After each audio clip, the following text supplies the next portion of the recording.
Welcome to Flight Level Zero. It all starts here. I'm Joe Peebles, your host. Welcome to the show. If you are a veteran and you need help, support, or just somebody to talk to, please call the Veterans Crisis Line, dial 988 and press 1. Everything is confidential. They just want to find you help.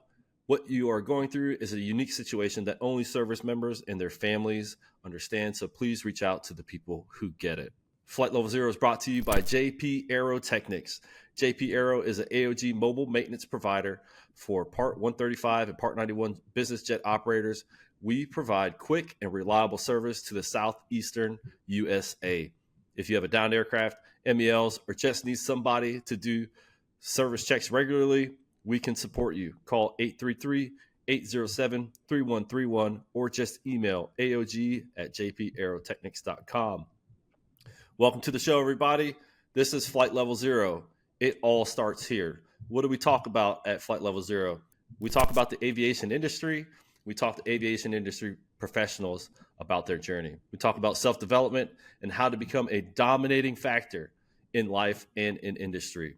We also talk about the good, the bad, the ugly parts of life, and the tools that can help you overcome the hard times that will inevitably come. We have 3 types of shows here. We have full-length episodes where I bring on a guest and we talk to them about their story. That's what we're doing today. Really excited about it. We've got a killer guest. We also do a solo where that's just me coming on for 10 to 15 minutes, talking to you about a few things that I've learned over the years and anything that might currently be on my mind. If you're listening to those, I appreciate you listening because sometimes I go on some crazy rants. And then we have current events where we come on and we talk about business aviation, the industry, and what's trending, what's going on in the industry. If you like the show, if it makes you think, if it makes you smile, if you like, or if you think that we did a good job, please like and share it. Leave a review on whatever platform you listen to. That helps us grow our brand and it helps bring the show to people who need it. Thank you very much for listening. Quick update on HireVets. Guys, hirevets.org. We are collecting data on veterans and what they need in order to successfully transition into civilian life.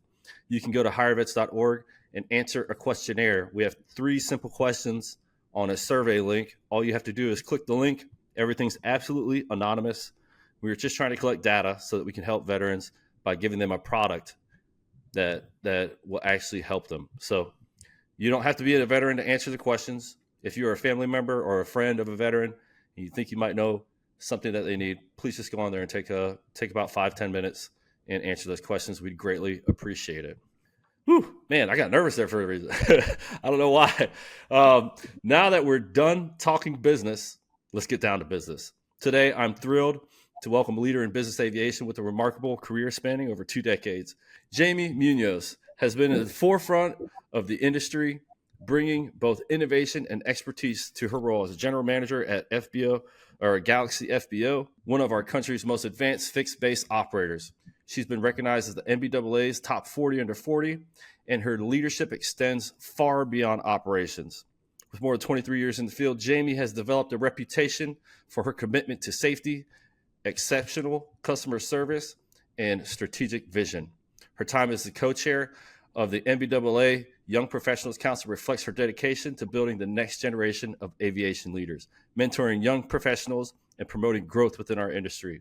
Jamie is also a certified Scrum product owner, leveraging her agile skills to drive efficiency and collaboration both at Galaxy FBO and in her own customer experience. Jamie, welcome to the show. It's a pleasure to have you here. What's up, Joe? I'm so excited to be here. Thank you so much. I feel like I just saw you because we were just at base together, and I really enjoyed getting to talk to you there. So I'm so excited to be here today. Yeah, that was pretty awesome. I don't get a lot of time to spend with other people in the industry. I run an AOG company, so I'm just like by myself at my house or in my office or with my very, very small team. And so it is always great to go to base. And man, breakfast was awesome, sitting there with you and Ian, just kind of figuring things out. It was great to see you at the meeting as well. Pretty awesome about that. We'll dive into that too in our conversation today. All right. So can you tell us a bit about your journey in business aviation? How did you get started and what led you to your role there at Galaxy?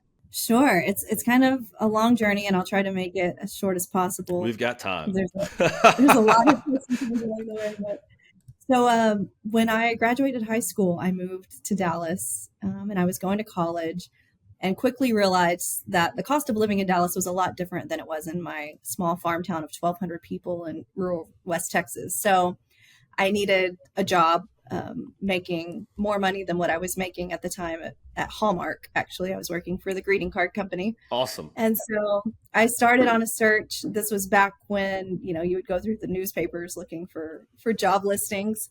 And I came across this agency that did placements for families, for nannies. And so I set up a meeting with them, and I was talking to this woman, and she said, I don't really have any families that would fit your school schedule, but I also do placement for this place at Dallas Love Field Airport, and they have an opening for customer service, and I think you would really enjoy it. And I said, awesome. I said, what do they do? And she said, I don't know, but George Bush flies in and out of there. Oh. And I said, okay. I said, well, my parents are Republicans, so that sounds great. Like, let's go. Yeah. Let's go. So obviously that's a terrible description of what I was about to walk into. So I walk into this beautiful facility. There's marble floors, there's crystal chandelier, and I see all these private jets out the window. And I'm like, where am I? Yeah. And sure enough, I got the job, and it was about 3 weeks into that environment where I was like, okay, journalism is out the window for me. Like, I want to be in aviation. This is amazing. I was meeting amazing people. I was seeing amazing people. I was learning about all these different departments because this FBO also had a 135 certificate. So I was talking to pilots that were employed by our company. I was talking to dispatchers that were employed by our company. And I was just like, I'm going to grow here. Like, This is where I'm going to grow. And so every time there was an opportunity, I raised my hand. And I want to share like a very pivotal moment. I was 9 months in, and there was an opening for a supervisor, and it was on the flight line. And it was managing a few different departments that engaged with the customers in one aspect or another, but outside of line service. Okay. And I applied for that position. And I went to my manager at the time, and I said, I just want to let you know I'm putting in for this position. And she told me that it would be more responsibility than I could handle. And she would not backfill my position, so that when I decided I couldn't handle it, I would have a place to come back in her department. And I remember thinking, well, now I'm definitely going to get this promotion. Yeah. Like if ever I wasn't, and now I'm definitely going to succeed. So I actually owe her a lot of gratitude, but I also remember thinking, I never want anyone to feel the way I felt sitting in her office. Like, I was hoping for encouragement. I was hoping for advice. And obviously I got the exact opposite. So it did push me, and I just continued again to raise my hand every time there was an opening or an opportunity for a promotion. So I ended up going into scheduling and dispatch, and I got my dispatcher's license. I got a scholarship through MBAA. I went on to meet my longtime mentor who really coached me. I started working in business development, bringing on management clients, and working directly with the aircraft owners to try to ease the pain of maintenance scheduling. So you can definitely relate to that. Yeah. And then I remember we were sitting at Whataburger, me and my mentor, and he said, do you remember when you told me, you know what, whatever you need me to do, just tell me. And if I don't know how to do it, I'll figure it out. Okay. And I said, yes. And he said, well, as we sit here and have lunch, there's an opening coming for managing the charter sales and dispatch department.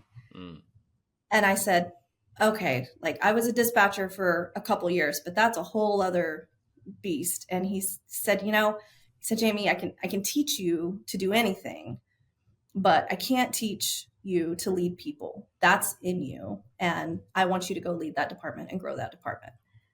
So I said, okay. So we went back and I did that, and I loved it. It was 24/7 nonstop, losing sleep, no weekends off, no holidays off. This was back when the slot program was archaic. So winters were terrible, but I learned so much, and I enjoyed that so much. And then when there was an opportunity to go back to the FBO, they wanted to do a complete rebranding. They approached me about doing that. And so after about 7 years in charter sales, I went back to the FBO, and that's it was incredible. It was hard, but it was incredible to kind of go back to where I started on the FBO scene, and I got to hire amazing people and bring on my now lifelong friends like Kat Wren, who's been on your show, also Lisa Peterson, who works here for me now at Galaxy, and we just kind of started creating everything that I wanted to, when I had that first conversation with that first manager, we were finally in a position to be that for other people.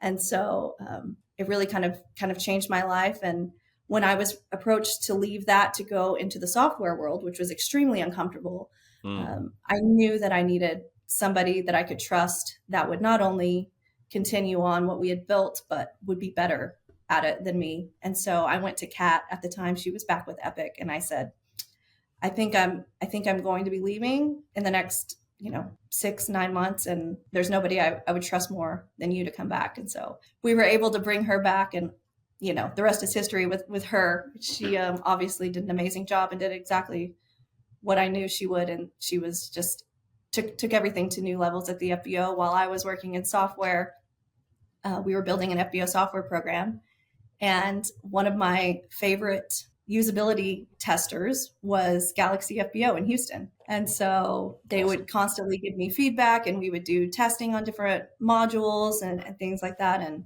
after COVID, my husband and I had decided it was time to get back to Dallas. And it was right about the time they were breaking ground here in Addison. So everything just kind of fell together, worked out perfect. I knew that my life career wasn't going to be in technology, but I learned so much, and it really did make me so much more well-rounded. And now it's super rewarding because my team uses that FBO software program to run our operations here in Addison now. So it's awesome. Full circle. That's 23 years and 5 or 6 minutes. So that's a great freaking journey so far. I love how the little bit of negative in the beginning really just catapulted you. Some people take negativity and it crushes them, and some people take negativity and it's almost like, I'm going to prove you wrong, and that's phenomenal, because that's like that shows you're just a driven individual. Like, no, you're not going to stop me, and you might doubt me, but I don't doubt me. Self-belief and confidence, like you went out there and you took over, you really just started like taking on new roles that you're super uncomfortable with. I think that's a great life lesson for a lot of people. It's like, if you think you're a little uncomfortable in a spot, that's okay. That's normal. That's where you're supposed to be, Keep going, because that's where the growth is. Yes. So you grew up in rural Texas. What were you doing? What were you planning on doing before aviation? What was your life goal at that point? Do you know? I wanted to be a journalist. Okay. I think long term, the goal was to work for ESPN because I love sports. Oh, cool. It's funny because when I met Kat, she walked into my office for her interview, and she said she was going to be the next Erin Andrews. So I saw so much of myself in her. But yeah, that was my dream, was to do that. Now, all of the qualities and stuff that I felt like I was good at, I could still use them in aviation, but this is way more fun than journalism. I can tell you that. So let me get this right. I think Kat told me, were you the first person that she talked to coming into aviation? Okay. It all clicks now. Now I remember that whole story. Yeah. She was super just dead set on figuring something out. And so you're the one. now it all. I remember that first interview. I told her, I said, be careful. This industry is addicting. I know you think you have plans, and she told me, she's like, I didn't do it to your face, but I was rolling my eyes in my mind. You don't know. And look at this now. So she actually has an office here in the FBO now. The company she works for is based here in Galaxy. Oh, that's awesome. It's incredible. Yeah. And so you're at Dallas Love Field as well, correct? We're at Addison Airport. Addison. You already said that. I apologize. So how long had you been in the industry when Kat came into your office? So I would have been in about 10 years. Okay. All right. So you had already kind of brushed through all this stuff that she was about to go. And I can see a lot of the attributes in Kat stemmed from learning from you. She carries herself. She carries herself well, but I always say I learned as much from her as she did from me, if not more. because, my 10 years, I wish I could say that conversation with that manager was the only time that I had faced adversity like that, but it was a lot, Yeah, especially being a young female in a for male sure. dominated industry. So I feel like Kat really balanced me out because there was parts of me that were very jaded from those experiences. Mm. And she brought this whole new, her and Lisa both, like this whole new, like, wave of positivity and possibility. And so it was so motivating for me. And so I really owe both of them a lot of my success, because they kind of helped negate all of that negativity that, you don't even realize that it affects how you look at things or how you approach new opportunities, until somebody like that with a personality like that comes in and really kind of shakes you up, and you're like, okay, you know what? I'm just going to surround myself with the right people, and then nothing is impossible. Yeah, there's something. Have a friend named Tom Lelio. I don't know if you know him, but Yeah. he told me your vibe attracts your tribe, and I I love love that. that saying. He was a youth pastor. He comes up with like the best little sayings. Yeah. It's like a gift that youth pastors have. But no, it's crazy because sometimes as a mentor, I don't think people realize this, but it's a two-way street. Mm-hmm. You get a lot out of that mentorship while you're being a mentor to somebody. There's and a lot of times when a mentor selects you as a mentee or a mentee asks a mentor to help them, that mentor, you don't only become friends through the process, but you learn a lot from the other person's perspective on both sides. That person is learning skills and they're learning like how to approach management or leadership in certain ways, but you're also learning things from that other person. And you would you would think, oh, it's a one way, the mentor is going to be blah blah blah blah blah.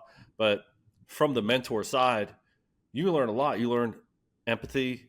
You know, you learn a different perspective. You're able to look at certain things with a new lens, and it happens so organically. And I love that you're talking about the adversity, because life is tough, and I think a lot of people don't realize that. They think that, oh, life is just going to be, frolicking in the meadow, picking flowers and enjoying life. And it's supposed to be that. That's what I feel like there's a misconception of life, especially with social media and how people project, they've got the Lambos and the yachts and the airplanes and all the money and all the time, and they go on the best vacations and they're always out with friends. But the problem is that's a fallacy. It's not true. Life is tough, and anything that's worth earning has to be earned. When I was in the military, I had a lot of adversity because I was overweight, so I could never get promoted. So everything that I got, any type of leadership position or anything, I had to overcome this idea. In the Army, if you're overweight, you're looked down on, and they treat you like crap, and you can't get promoted, and you can't get a leadership position or anything. And here I was, an overweight, guy running inspections and leading teams and stuff like that. And the only reason that I even got to those positions was because I put in a ton of work on that side. I didn't understand carbs and nutrition at all. And so I would go run 5 or 6 miles, and then I'd go get a double Whopper at Burger King. I didn't know, and none of my mentors told me, hey, don't go eat that. I was like, I ran 6 miles. I'm going to go eat a double Whopper because I'm starving. But, the fact that I was able to work hard enough for people to see in me, okay, this guy has some leadership capability. He obviously is willing to work more than the other individuals or whatnot. I just made it really, evident that if I wasn't going to get promoted or get put into a leadership position because of my weight, I'm going to show you why I should be, and that was tough, having people talk smack to you all day, every day. It sucks. But when you find those couple people that are just on that same wavelength, that get you and that inspire you to get up and move, it changes everything. And if you can focus on locking in on the right people and not taking all that outside influence, it can change the trajectory of where you're going. I love that. Absolutely. So you got into that leadership position on the flight line. What were you doing? What were you doing out there? So I was managing the team of we call them flight line attendants, and so they essentially were the first face when the door opened for the pilots, the passengers. They would help with coffee ice papers. They would also do marshaling, wing walking. We also had two other departments, one that just focused on valet for the customer vehicles, Okay. and then the other was security. So this was right after 9/11. So there's a security station at the driveway of the FBO, the entrance before they could even get to the gate. So I was managing those three departments, and it was a lot of fun, and it was a lot of work, and we made a lot of progress in how we delivered service. And I met some of my friends that are still great friends with me to this day, and this was back in 2001. Yeah, the guys on the line, that's the unsung heroes of BizAv. Those dudes work so hard. Those girls and gals out there that are, I mean, especially so here in PDK, we've got a lot of traffic. I think in Dallas, you probably got a lot more traffic. So But Addison here, yeah, we're the busiest GA single runway airport in the country.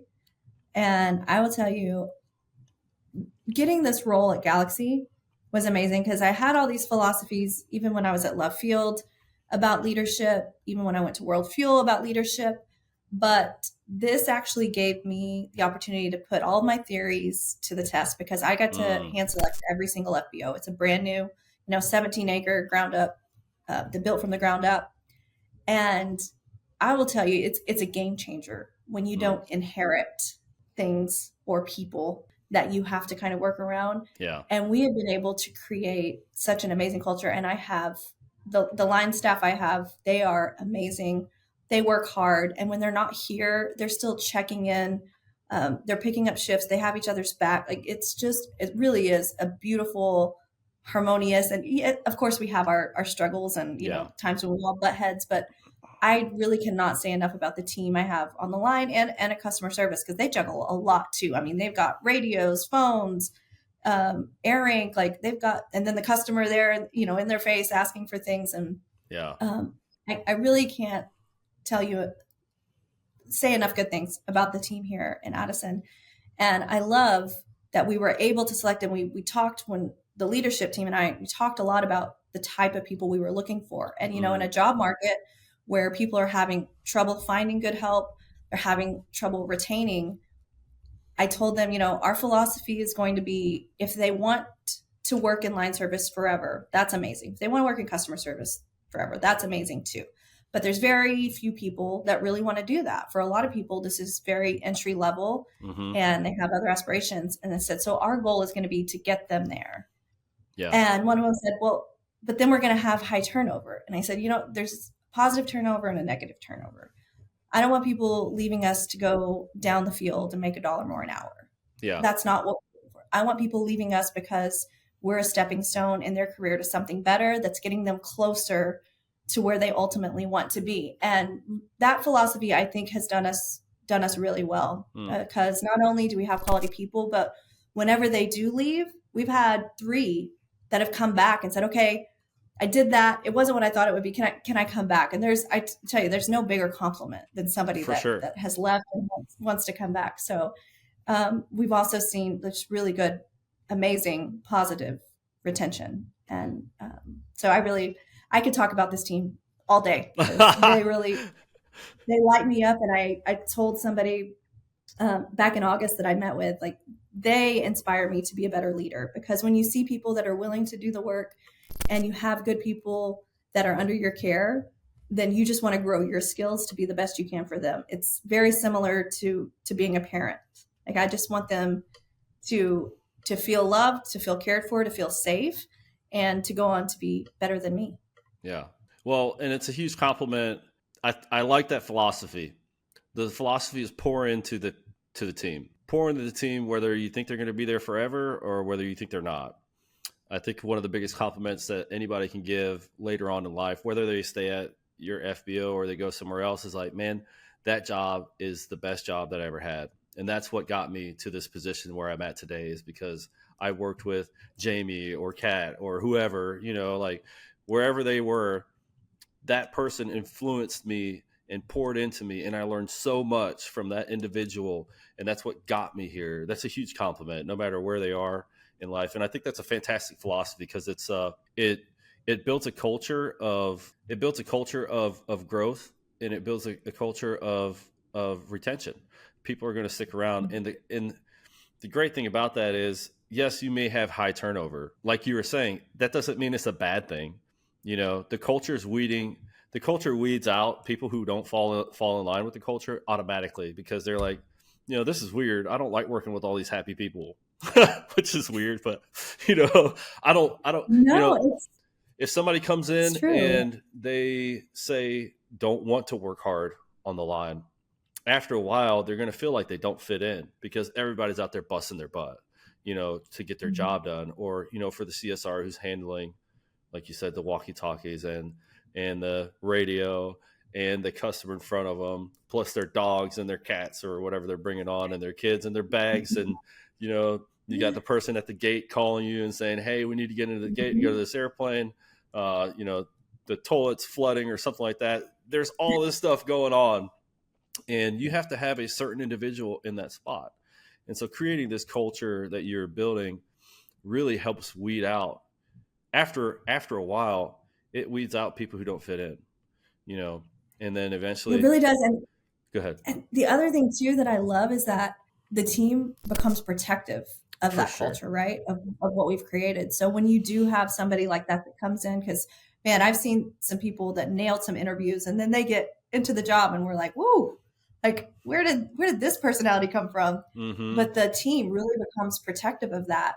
And I think that's been a really beautiful thing to see, is that they see how good, we work together, how much we have each other's back. And when anybody comes in to try to disrupt that, they just kind of put that wall up and they're like, nope, it's not happening.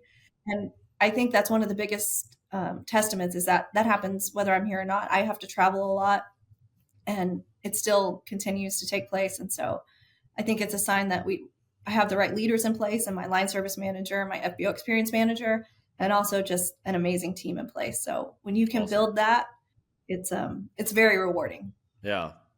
So let's talk about leading people. So when you transition into leading people, what are some lessons you learned in there? Or did you have a mentor in that space, or how did that work out? I did. So I had a lot of mentors, but my main mentor, Brian, he taught me that you can't please everybody, right? So he said, if you are pleasing everybody, then you're doing something wrong. But if you really just kind of learn what people care about, that's going to make you a better leader. For everybody, it's different. For some people, it's their family. For some people, it's their friends. For some people, it's their faith. But understanding what people care about and genuinely showing them that you respect what they care about, I think is a great leadership quality. Sheryl Sandberg's book, Lean In, she quotes the Harvard definition of leadership, and it says it's about making others better as a result of your presence and making sure that impact lasts in your absence. And I think that's what it is. And just trying to instill that whatever we're doing in life for a career, it's bigger than that, right? It's bigger than a fuel sale. It's bigger than a charter hour. I was talking to Hannah Wright this past Friday. I feel like I'm talking about Kat a lot, but Kat and I, 11 years ago, we were in charge of the annual customer Christmas party. We had a budget around $16,000. And we said, what if we took this $16,000 and instead of hosting a Christmas party, we provided Christmases for some kids in the area that may not get to celebrate Christmas because their family can't afford to do anything. And with that, so much evolved. And now thousands of families have been impacted 11 years later. We started a charity golf tournament from that, which benefits veterans. And this past Friday was the 11th annual golf tournament. They're almost at $1 million now that was donated. And I was telling Hannah Wright, who now organizes the tournament, I said, I'm sorry, Hannah Vincent. She's married now. She was Hannah Wright when I met her, but Hannah Vincent. I said, it's about more. It's about more than fuel gallons. At the end of the day, what are we doing to make the world around us better? Like that's what a true leader does. You're not focusing on the bottom line. You're focusing on your people. Are they taken care of? How do they feel? What is it that they need that can make their lives better? What can we do to make the community better? And if you kind of take that approach, I think not only do you attract the right kind of people and you have people that work under you better, but you just make the world a better place, right? Yeah. Like it's about more than whatever you're doing, whatever industry you work in. And I know so many times people think, well, you have to be a pastor or a social worker or, working as a teacher to make an impact, but that's not true. Like there are always areas, no matter what you're working in, where you can identify ways that you can make the world a better place. Will it take work? Yes. Will it take probably some rejection along the way, some naysayers? Absolutely. But ultimately, if you push through, I mean, Kat and I just sat there on the golf course, finally both getting to golf together. And it's just man, 11 years ago, we would have never thought, but look at this now. And we're not done, right? That's what that company's doing. And neither of us work there anymore. So now we're what's next? How are we going to change the world? And how are we going to make the world a better place? And so whenever we're gone or when we're not around, our presence and whatever impact we've made still lives on. And it's just about not creating memories. It's about creating a legacy. Awesome. Well, it explains why you've moved up in leadership so well, that your mentality is, how do I impact? And impact doesn't always have to be big. It starts with the small things. It starts with understanding why your guys do the things that they do. It comes from figuring out that why and why they're there and what's important to them. I think Sarah Calmetta said it at a panel discussion at NBAA. She said, don't treat others, the golden rule is treat others how you want to be treated. But it was treat others how they want to be treated is what she kind of said. And it blew my mind. I was like, holy crap, that's amazing. I was sitting in on that session and I love that. I love that because so often we are so guilty of treating people how we want to be treated, but it takes more work. It takes more getting to know somebody. It takes more empathy, but treating people how they want to be treated, absolute game changer. For sure. I'm loving this conversation. We can really dive into some stuff here. Moving from the line, what was your next stop? Was that the software? Dispatching. So I was doing flight coordinating, charter sales, dispatching. So are you, do you have a scheduled dispatcher or a dispatcher certificate? Am I saying that right? I do. Okay. I do. So I have how's that? Not current. Okay. So I've heard that test is hard. It was. Of course it's hard. I'm thinking about going for it. I don't know. We'll see. I don't know where I would just like to understand that side of the business. I don't think I'll ever use it. The actual license is probably used more by dispatchers that work in the commercial realm. Working in business aviation, I didn't really have to apply it, but that was something I always tried to strive for, was just to learn more, understand, what the pilots are doing, how they're doing their flight plans. Even after that, when I went on to work in business development, when I was liaisoning between our aircraft owners and our maintenance department, I remember buying this pack of CD-ROMs for becoming an A&P. And I had no business ever turning a wrench on an airplane, but I just kind of wanted to understand how to speak their language and kind of what some of the struggles they face and understand them a little bit better. So yeah, getting my dispatcher's license was hard, especially because I was working full time. So it was an accelerated program. So I would work from 8 to 4 and then go to school from 5 to 10. I did that 5 days a week for 8 weeks before my exam. So that's a lot. That was a rough time, but it was worth it. I learned a lot. And, when I was a dispatcher, unfortunately, there was a flight actually a week from this Friday. It'll be the 20-year anniversary. This flight that crashed, and it killed the crew on board, which was 2 pilots and a flight attendant.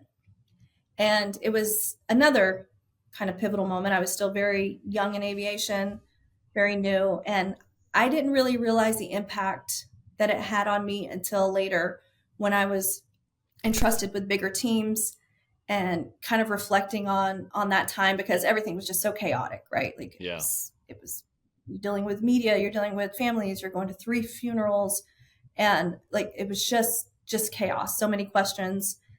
But when I look back after I started managing larger teams, and I look back, you notice there's always a sequence of events that leads up to any tragedy, right? Yeah. And while I can't control what happened in the cockpit, I can't control anything that the pilots did, I did see some areas, even in our dispatch office, where there was no challenge, right? Like there was customer demands and the customer demands were met, but I feel like the customer should have been challenged on some of those demands and they weren't. I feel like I should have challenged my boss at the time on why, and maybe it wouldn't have made a difference. But I always use that because there was so many just different series of things that went wrong that if maybe one of those had gone differently, it wouldn't have ended the way it did. Yeah. And so I tell my team, I share with anyone that works here, I share the story with them and I tell them, it changed how I lead because I want to be challenged. I want you to tell me when I'm doing something wrong. I want to know if there's a way to do something better, because I'm not defensive of everything we do here. I think things can always be better. And I think sometimes it's really hard for people to challenge leadership for fear that, there will be some kind of retribution for it. But, anytime I have one-on-ones, I say, how can you do your job better and how can I be better? And it's taken a lot of my employees a really long time to be able to be honest about that. But I tell them, like, if you can't tell me how I get better, then we don't get better as a team. Like, and you don't have to attack me to tell me how I can be better, but I can always be better. And I want to be challenged. Yeah. And I think that unfortunately, that tragedy, I'm grateful that I was able to turn it into a lesson in leadership, which is embrace being challenged. Because I forget, was it Steve Jobs that says we don't hire smart people so we can tell them what to do? I hope I didn't get that wrong. I think it was Steve Jobs. We hire smart people so they can tell us what to do. And, yeah. We'll fact check that. No, I think being able to. Yeah, thank you. Please do. Sorry. I ruined that moment. I apologize. No, that goes back to the whole reason I started this podcast. Flight Level Zero is based on doing it. It's where it all starts. Everything starts on the ground. You never have a mission. You never have a flight. You never have anything happen until the aircraft leaves the ground. But while it's on the ground, that's where all the magic happens. That's where the maintenance happens. The planning happens. Everything that makes that mission possible happens much further before it ever leaves the ground to go on that flight. And I think that understanding that in the space that you're in and beginning to realize, that's one of the crazy things about aviation is when tragedy strikes, it really strikes. It's never like just a small thing. It's pretty catastrophic. I've lost friends in this field as well. And you got to be able to look back and say, man, what can I do to make this not ever happen again? And how can I be better? And I think that as a supervisor going into that space and saying, what can I do better? You have to be open to that feedback.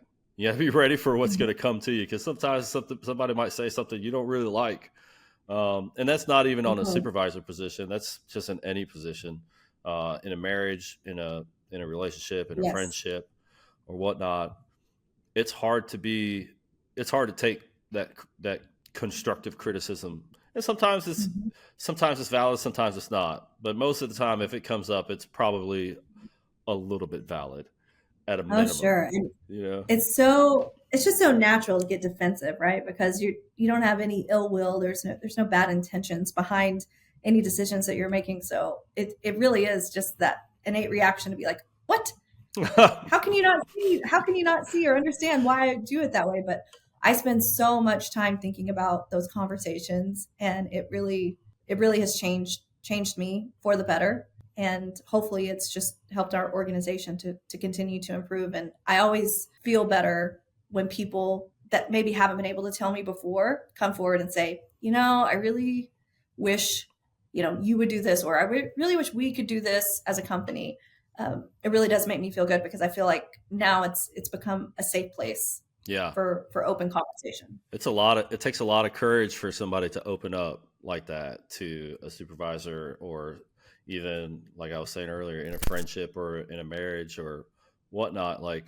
But speaking the truth will cause changes, and that's the only way change is going to happen. If you see something, say something. It's just the way it should be. And when you have a team that's able to come to you, that person is showing a lot of growth and a lot of capability and the capacity for growth, because now they trust you enough. That's an amazing statement to your culture, to have people be able to openly come to you and say, "Hey, I don't necessarily understand why this is happening. What's going on here? How can we make this better?" Or something like that. That's a great indicator on whether your culture is working or not. So that's phenomenal. Absolutely. Let's talk about NBAA YoPro and your involvement there. So you and Ian were both co-chairs, and I've been in NBAA since 2022 ish. So I wasn't in it for long, but just in the time that I've been in, I've seen a consistent growth in involvement of the YoPros, and it's every base there's more people there. You guys had created a really phenomenal group of leaders there and led that. So let's talk about your involvement with NBAA and how you kind of stumbled across that opportunity. So I didn't stumble across it. It was Ian actually that said, "You know what, Jamie, I'm on this council. You need to be on this council." And so he encouraged me to join, or to apply to join. And I was so grateful. Sierra, who was kind of the founder of it, who previously worked for NBAA, she was also really great at putting me out of my comfort zone. So when I joined the council, they had 3 working groups. They had marketing, they had advocacy, and they had professional development. And of course, I raised my hand for marketing because I was very comfortable with that. Mm-hmm. And she said, "No, you're going to go to advocacy." I said, "Sierra, I don't know anything about advocacy." And she said, "No, you're going to learn." So it was amazing, and I loved it. And kind of just the same philosophy I had with my career. Every time there was an opportunity, you kind of see everybody just being quiet. And I was like, okay, I'll raise my hand. And then eventually the man that brought me onto the council, he and I are co-chairing it together, and just watching, that council, the people on that council during our time were just incredible. And it's very similar to my journey, with Kat and Lisa. You bring on these amazing people, and then you just watch them blow every goal you have out of the water. You watch them exceed everybody's expectations. You watch them plan events to where, the fire marshal is like, "No more people, we've exceeded capacity." Yeah. Where, 5 years ago, a young professionals event, there would have been, crickets. And so it's been such an incredible journey. I'm so proud of my time there. Kat and I led YoPro Go, which was, again, created we saw a need, we created it. It was more work, yes, but we felt like it was good. And now we've got 500 members from 8 different countries that are part of that group. That's awesome. And so the time there, the people there inspired me so much. And leaving that council back in October at base was bittersweet. But just like when I left, my job at left field, we're leaving it in amazing hands. So Jordan Scales, Julia Harrington, they're the new co-chairs. They're going to take it to a whole other level. And then they've got Hannah Wolf and Jay Gallagher coming in behind them. It's just going to continue to get better. And I think eventually people are going to recognize, you still have a few people that are like, "Oh, I need an old pros group." I'm 41 and I just left the group, and I've been in this industry for 23 years. So it's not just a bunch of people that are just starting out in the industry in their early 20s. You've got some really experienced and amazing individuals who are passionate about this industry and who are not the future leaders of the industry. They're the current leaders in this industry. And so I get a little protective when people call called a group, oh, the kids in aviation. And like, no, these are the leaders that we all need in this industry, and they're very well represented in that group. For sure. And they're evolving with the industry just as fast as the industry is evolving. And it is so fun. All the calls that they do are so fun. There's so much engagement. You got 50 to 70 people on the call, and they are just, everybody's reacting to all the questions. They're having surveys. Everybody's live and upbeat. It's a lot different than I expected, in all honesty. And so that's actually really fun. And you're right. People are asking for the old pros and all this stuff. I talk to people and I'm like, hey man, you should hop on the call for the old pros. And they're like, I can't, I'm too old. And I'm like, no, you can hop on the call, just check it out. And they're all surprised at how cool and how fun it is. And I think it is much needed. We've got to figure out how to make aviation cool so that we can inspire these younger generations to come in, and also keep us young. You know what I'm saying? Like I'm trying to stay relevant. I don't like the fact that my kids call me old and they don't think I'm cool anymore, which is it's not cool, but I'm cool. I was at a lunch yesterday for the Love Field Pilots Association. They do a lunch every 2 months. And somebody was commenting on how great the education sessions were at base. And I think it would really surprise people to know that the Young Professionals Council, they put together 5 of those sessions. Yeah. And they're not necessarily deemed YoPro sessions. They put those together based on what they saw the industry needed. And those were selected. And I think that says so much about the council and how they really have a good pulse on what the industry is currently doing and what the future of it is, and how to resonate with people. Because I know so many people got so much out of those panels. I know I did. I loved everyone. Another girl at the table that was sitting there yesterday, she was like, those were the best sessions of any base I've ever been to. Mm-hmm. And so I think people would be surprised to learn that those are actually the brainchild of your Young Professionals Council. Yeah. And they're like, a lot of them are busting at the seams. Like there's nowhere to sit. Oh, yes. I think when I walked in a little late on one of them, and man, there was like 2 seats all the way in the front, and so I had to like walk around everybody to get in there. But there were people, but there were people standing up. I think Colin came in with a big finger and threw Ian off for a little bit. That was hilarious. It's just. I was late too. Kat was on that panel. She called me out for being late. I was like, yeah, that's right. I remember you walked in. Yeah, I showed up late too, so don't feel too bad. But that was some great stuff. They are definitely leading the way, and I'm really excited about the way that they're changing how base kind of moves, or how NBAA moves within the industry. It was a great time. But of all the conferences NBAA does, leadership is my absolute favorite, probably because it's something I'm so passionate about. Yeah. But I always get so much out of it. So I am really excited to now have joined the BAMC Council, which produces the leadership conference. So I'm brand new. I'm the rookie on the squad, but I'm excited to learn more from all of the people on that council and contribute to that conference. There are some definite freaking names on that list. Yes. It is an intimidating room to sit in, to say the least. For sure. They are some definitely like industry changers in that room. And the leadership conference I haven't been to, but I've talked to a lot of people, and that is their favorite conference out of all the NBAA things that go on. And I've only been to I've been to a couple of bases, and I've been to a couple of schedulers and dispatchers conferences, and I'm hoping that I can go to the leadership conference this year. That's kind of, I'm trying to see if I can squeeze it into my schedule this year. Joe, you have to make it happen. It is so impactful. It is so good. And I know you will get so much out of it. And I would love to be around people that it's a small conference. It's not like base where you have, 50 or 25,000 people showing up and walking around. It's literally, I think the goal this year is 500 people. And so for it to be such a small, intimate space, those are the type of events I really like. And if you are listening to the show and you're interested in that type of a close, intimate group setting, leadership conference is where you want to be.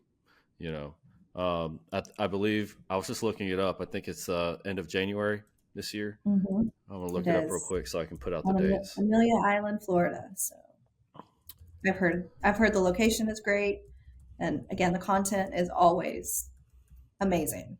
Yeah, it's out there in Brunswick, like close to Brunswick, Florida or Georgia, whichever one that I think is Florida. So it's going to be nice and warm. You're on an island.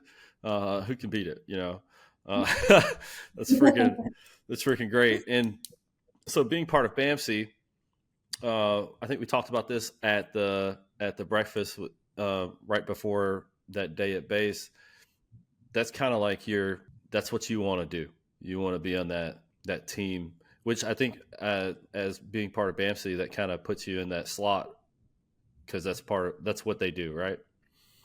Yeah, it makes it possible to have that someday. So I'm just going to be learning from the greats in the meantime and contributing everything I can. Chuck Stroman and I right now are working on the MBAA mentorship program and trying to grow that and build that. So just contribute any way I can in the meantime, but that is the goal. Yes. I try my best. So I've been like really noticing every show I mention Chuck somehow. And so I was like, I don't know if we're going to say anything about Chuck today, but Chuck, there you are, man. You got to get on the show sometime. I've been trying to get him on the show forever, but he's still like, you know, how busy he is.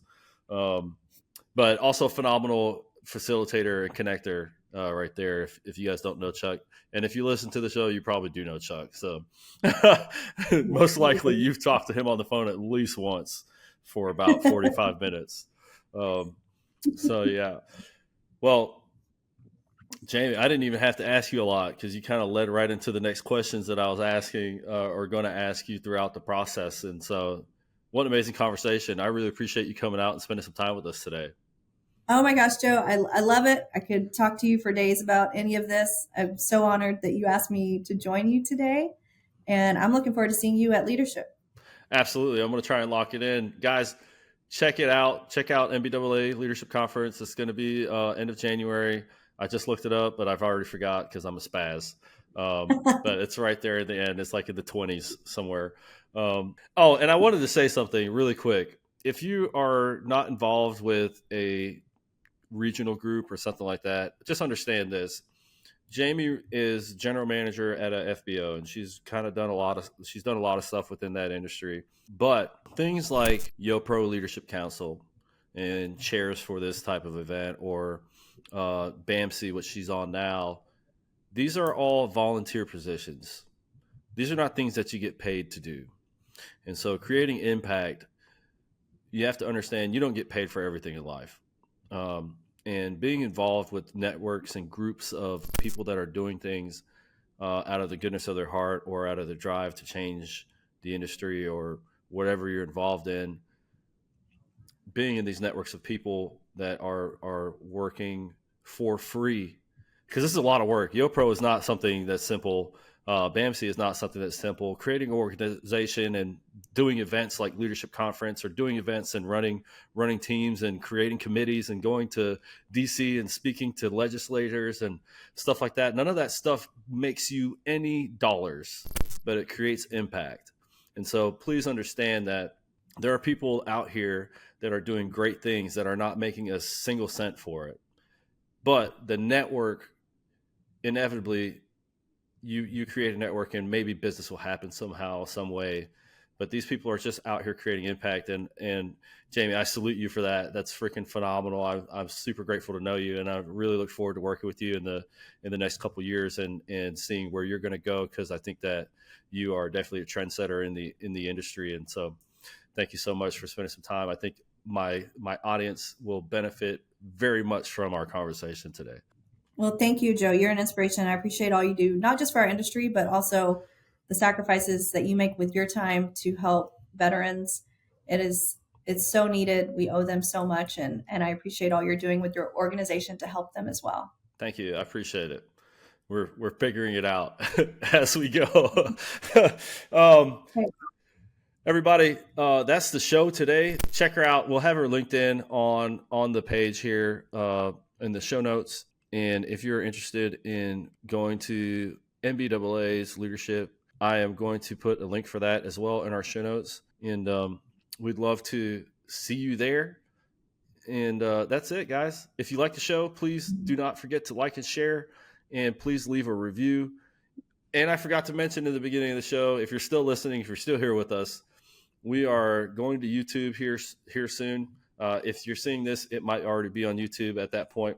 And we have also started a swag shop for Flight Level Zero, where you can get T-shirts and hoodies and hats and whatever. If you want to support the cause, support the show, and parts of every dollar that's spent on the show will be donated to Hire Vets to help a veteran. So not only will you be helping us create the show and provide content for you, bring these leaders out of the industry and have these life lessons to help you grow as an individual in the industry, but also you'll be helping a veteran in their transition out of military into the civilian life. So thank you very much for listening.